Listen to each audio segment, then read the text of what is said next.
It's raw, it rumbles, it shakes, it's hot, it's loud, and it's fantastic. See, that's what I'm talking about. A quick 238-mile cruise, blasting around, filthy and hot. Just a blast. So much fun. 120,000 miles. You cannot believe the heat coming off this engine right now after a couple hundred miles of spirited driving. It is so hot. It's got paint chipping on the rockers. And she's filthy and needs a good cleaning.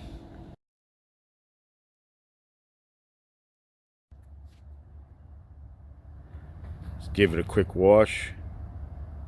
Now we're heading out to, I'm about 32 miles away from 120,000 miles.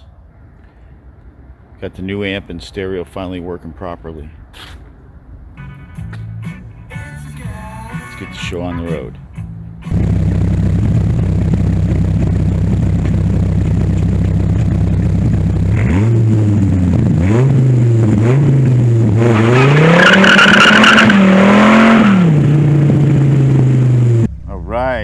Finally hitting it here.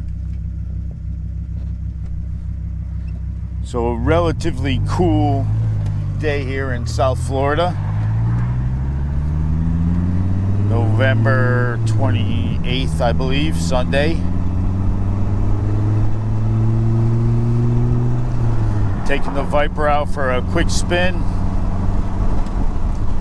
And then eventually I'm going to end up, there's a 8th mile track fairly close. My brother-in-law and some other people are going to be out there running today, so we're going to end up there. But this is a perfect day to be in a Viper, and it's an even more perfect day to be in a Viper with no top.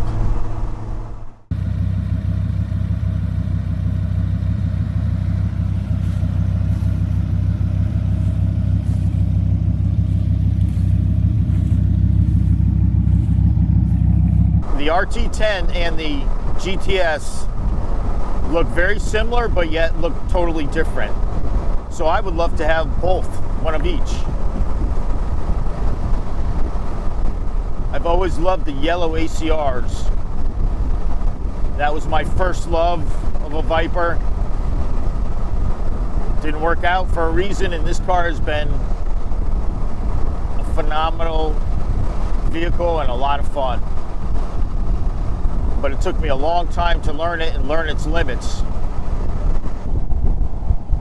It's just the RT10 and the GTS Gen 2s look so different. They're the same yet different. And to most people, they don't know the difference. Like just your average person who knows what a Viper is may not even know there's two different versions of the same generation car.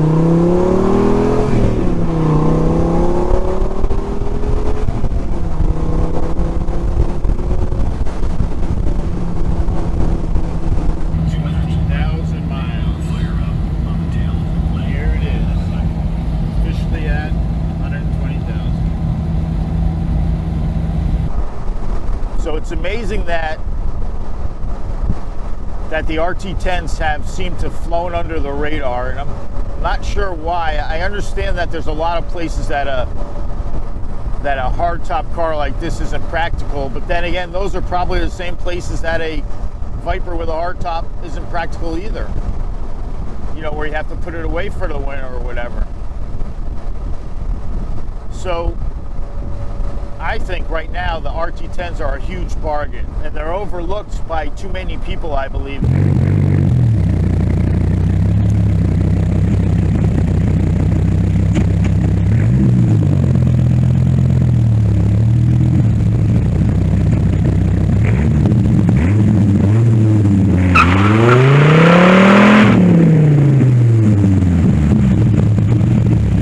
When this car had the original one-piece top,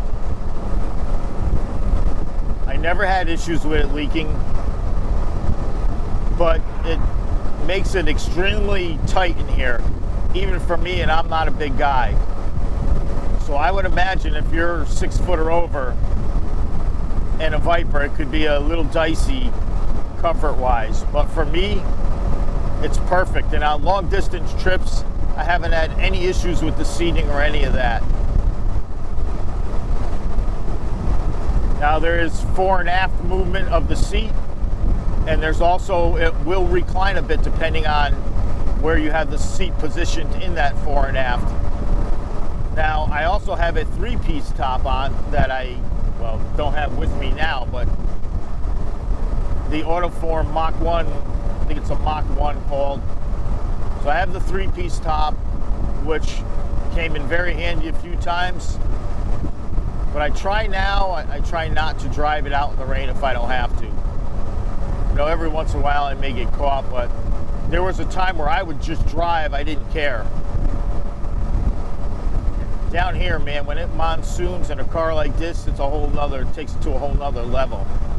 If I had to do it again, would I buy an RT10? Yes, absolutely, 100% yes. I would still love to have a ACR, Gen 2 ACR. May happen somewhere in the future, who knows, but right now, every moment that I've owned this car and every minute that I've driven it has been loads of fun.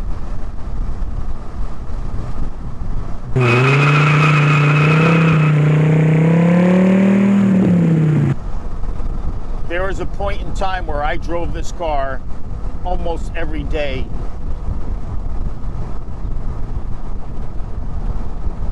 If not every day. Sometimes I would even take it to work, to the beach, anywhere. I would leave it at places I would never dream of leaving now. Oh, this car is not a car to sit in traffic in.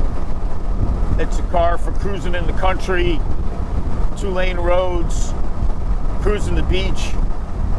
It doesn't like sitting in traffic.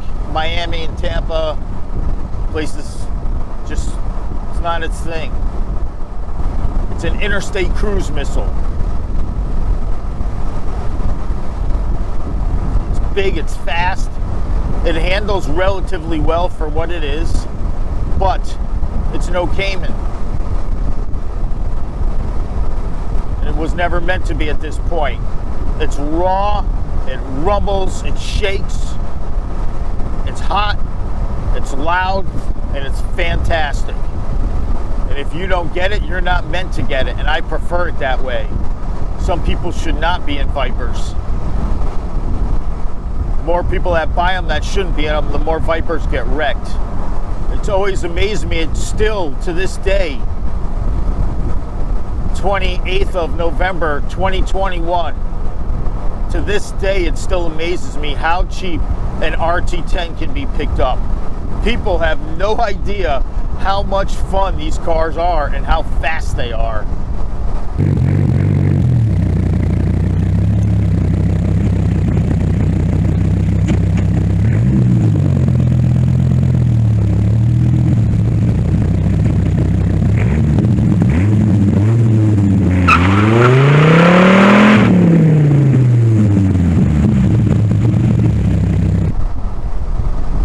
It's like nothing else. This thing is an occasion to drive every time you drive it, and it's an attention getter wherever you bring it.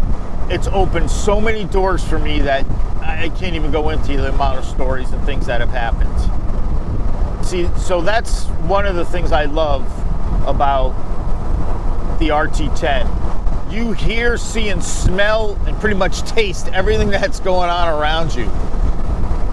And with the windows up like this, you can converse, even with, I mean, if I'm on full boil, if this thing's on a roll, you're not talking to anybody.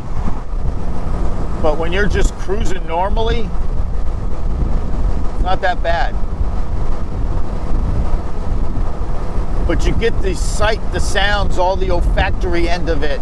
It's when you have the top off of a vehicle, it takes it to the next level. That's what I love about convertibles so much. That's why I love motorcycles. That's why I love convertibles.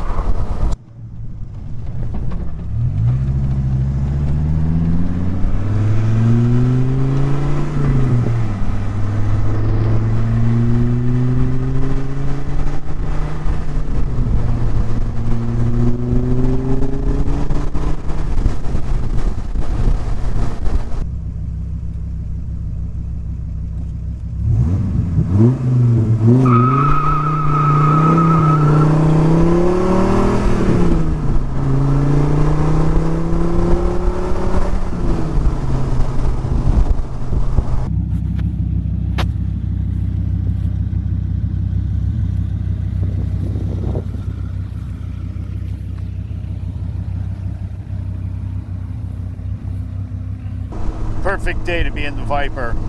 Relatively cool for South Florida. It's like 62 degrees right now, 70s today, which is relatively cool. And the car loves it. This car has lived its entire life in South Florida in the heat and humidity of the South. So when we get these rare days where it's cool out and I get this thing out, it's amazing the difference the cool air makes. So now that I've got the coilovers in, the BCs, I went with the upgraded springs as well. And I'm finally getting them dialed in, and it makes a huge difference in the way this car feels.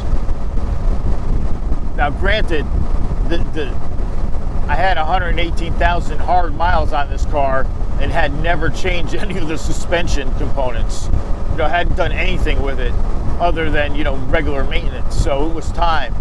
But I didn't realize just how bad it was until I got the new stuff in. So the way I've got them set up now, I can probably go a little bit lower. Okay, one thing about being in a Viper, it's so low, the guardrails are as high as you are.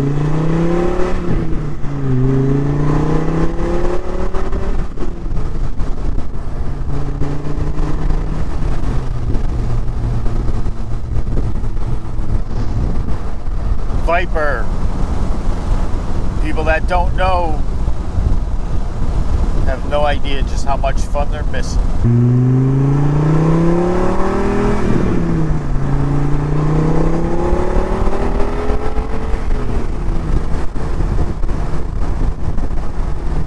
$120,000 miles. My top end definitely has gotten a little louder over the years, and I need a refresh. I'm not sure what I'm going to do, but it handles abuse well, and I may just drive it until it completely falls apart or whatever. I don't know. That's why all this fence is up here. This is all Panther area.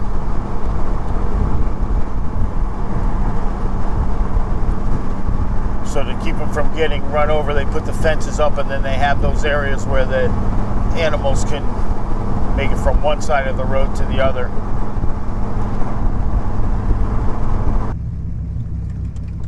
Howdy. Hello. Just want to watch. $10. Thank you.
by the anthill.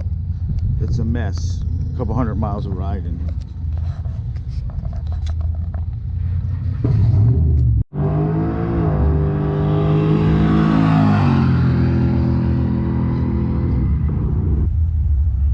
Melissa and JP.